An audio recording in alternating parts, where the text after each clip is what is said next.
Saudara-saudari terkasih, umat yang dikasihi Tuhan, pada hari Sabtu Prapaskah yang ketiga, Tuhan mengajak kita untuk sungguh mengenal dan mendalami apa yang pokok, apa yang mendasar. Di dalam nubuat Nabi Hosea dikatakan, Tuhan itu menantang, membentuk, atau di dalam bahasa ungkapan penulis surat Ibrani, menghajar dia. Nabi Hosea mengatakan Allah itu menerkam, memukul, dan menantang. Namun dia juga membalut, menyembuhkan, dan memberikan kehidupan baru. Allah itu kanannya seperti embun pagi yang memberikan kesegaran, seperti surya fajar yang setelah kegelapan malam memberikan kehangatan, memberikan kehidupan baru. Allah mengajak kita untuk tidak berhenti. Allah mengajak kita untuk tidak puas diri. Oleh karena itu kita diajak untuk menjalani dan menapaki perjalanan hidup kita, terlebih di hari-hari ini, di tengah situasi virus dan wabah yang menyertai, agar kita tidak takut. Kesulitan bukan alasan untuk menyerah. Krisis bukan alasan untuk kalah. Allah dikatakan oleh Hosea memang mengajar, menerkam, memukul, namun dia pula Allah yang menyembuhkan. Dia pula adalah pula Allah yang menghidupkan. Dia adalah pula Allah yang membangkitkan. Maka kita diajak mengenal Allah secara sungguh-sungguh, mengenal Allah secara penuh, supaya kita semakin mampu dan melihat tangannya yang bekerja, tangan yang menuntun, tangannya yang membimbing. Kesulitan, hajaran, terkaman Allah bukan alasan untuk marah. Dan oleh karena itu kita bisa melanjutkannya dalam bacaan Injil. Bagaimana di dalam bacaan Injil digambarkan bahwa Tuhan tidak mengendaki kesombongan, Tuhan tidak mengendaki rasa puas diri, Tuhan tidak mengendaki rasa merasa diri beres, merasa diri baik. Injil Lukas mengajak kita untuk melihat supaya kita memiliki kerendahan hati. Apa tanda kerendahan hati itu?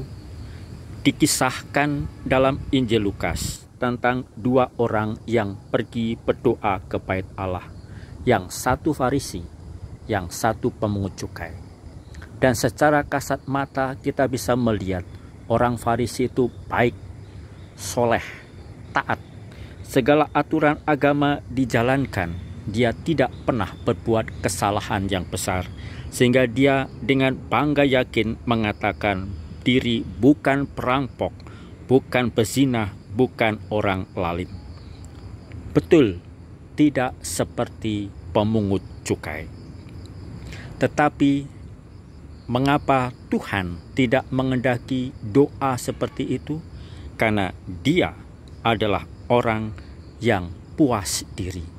Seakan-akan segala perbuatannya, segala tindakannya, segala kesalehannya sudah layak menjadikan dirinya pantas di hadapan Tuhan.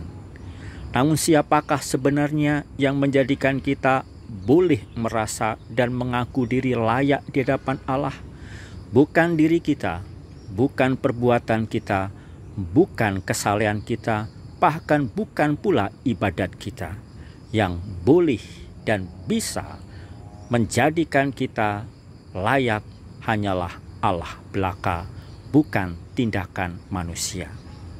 Maka kita bisa membandingkan dengan si pemungut cukai yang datang ke bait Allah untuk berdoa.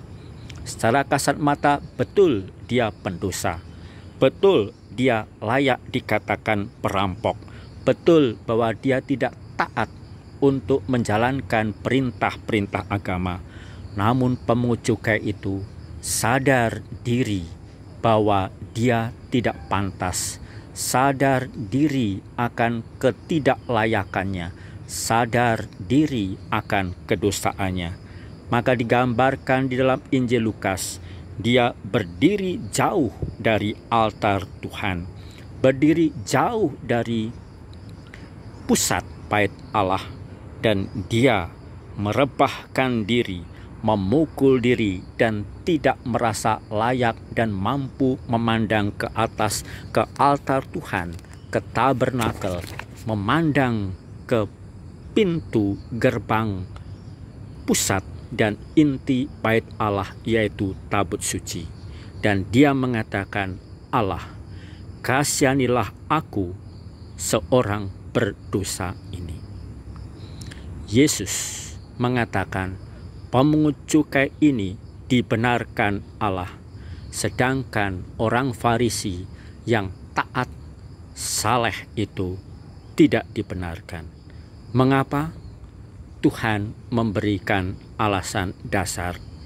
Barang siapa meninggikan diri akan direndahkan, barang siapa merendahkan diri akan ditinggikan.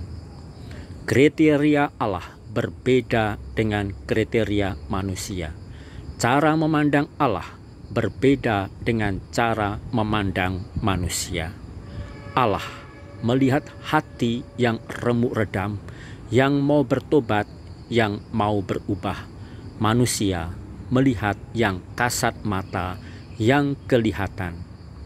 Mereka yang merasa diri saleh, merasa diri baik, tetapi terjebak dalam kesombongan, terjebak dalam keangkuhan, merasa diri tinggi, layak dan pantas di hadapan Allah.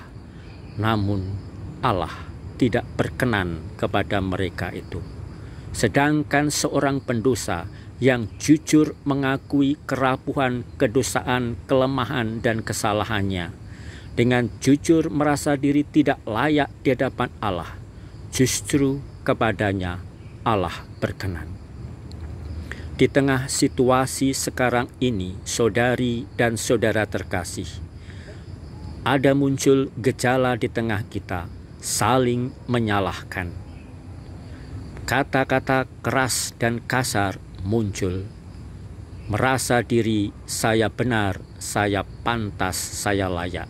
Sehingga dengan demikian muncul kecenderungan untuk menyalahkan orang lain. Wabah dan bencana justru menjadi kesempatan menyombongkan diri. Wabah dan bencana justru menjadi saat orang mengagungkan dan meninggikan diri. Lalu kerendahan hati pudar, merasa diri baik, merasa diri pantas. Namun tidak jarang mereka ini tidak peduli, mereka tidak punya hati.